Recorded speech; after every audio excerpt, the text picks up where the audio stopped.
জনগণ যদি আমাদেরকে নির্বাচিত করে, এই বাংলাদেশে আগামী দিনে কাদিয়ানীরা অমুসলিম ঘোষিত হবে ইনশাআল্লাহ।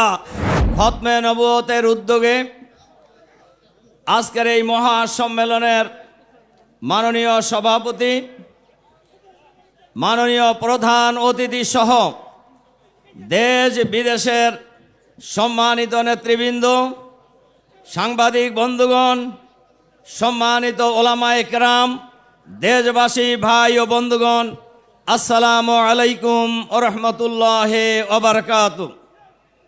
সংগ্রামী ভাই এবং বন্ধুগণ, আজকের এই সরোয়ার্দী উদ্যানে আজকে আমরা যে মহাসম্মেলনে উপস্থিত হয়েছি, এটা আজকে শুধু সরোয়ার্দী উদ্যান নয়, গোটা বাংলাদেশের সরোয়ার্দী উদ্যানে পরিণত হয়েছে। শুধু সরোয়ার্দী উদ্যানে বাংলাদেশ নয়, গোটা মুসলিম বিশ্ব সরোয়ার্দী উদ্যানে উপস্থিত হয়েছেন। আমাদের সবার বক্তব্য পরিষ্কার। আল্লাহ বলেছেন মুহাম্মদুর রাসূলুল্লাহ সাল্লাল্লাহু আলাইহি সাল্লাম শেষ নবী। মুহাম্মদুর রাসূলুল্লাহ সাল্লাল্লাহু আলাইহি সাল্লাম নিজে বহু হাদিসে বলেছেন তিনি সর্বশেষ নবী, এর পরে আর কোন নবী আসবে না। সুতরাং এর বাইরে যারা চিন্তা করে তারা কেউই মুসলমান হতে পারে না। সবাই অমুসলিম।